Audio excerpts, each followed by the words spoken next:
La parole est à Monsieur Le Garret.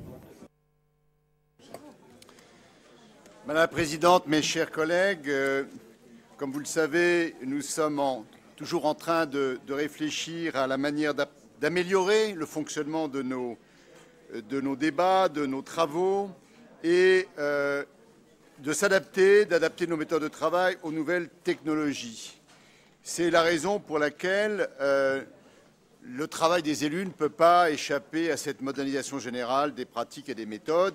Et donc, si cette réforme, je dirais très à la marge du règlement, a été proposée après que la commission du règlement l'ait examinée, c'est parce qu'elle va permettre de dématérialiser l'ensemble des documents de séance via l'application RDLib et Nomad Web.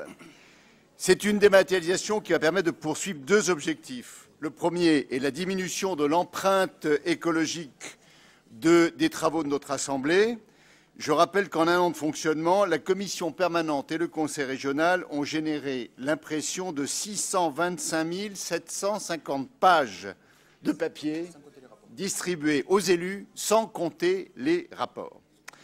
Le second vise à favoriser le confort de travail des élus, puisque les documents de séance seront désormais transmis sur nos matériels informatiques adaptés et permettront des recherches en texte intégral. Je pense que c'est un gain de rapidité. Ce sera très pratique une fois qu'on sera un petit peu rodé. Ça permettra, par exemple, quand on effectue une recherche thématique au sein d'une liasse d'amendements, de trouver immédiatement le texte que l'on recherche parmi souvent plusieurs centaines de pages, comme nous ne manquons pas de le savoir, puisque c'est ce que nous faisons jusqu'à présent, notamment dans le cadre des travaux du budget.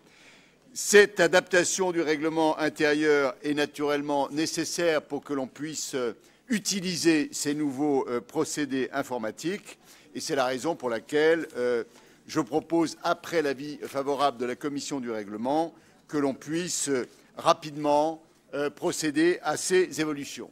Alors, à chaque fois que l'on remet en question le règlement, on réveille la créativité, naturellement, des conseillers régionaux, et on essaie toujours d'imaginer de nouvelles modalités et de nouveaux espaces de liberté.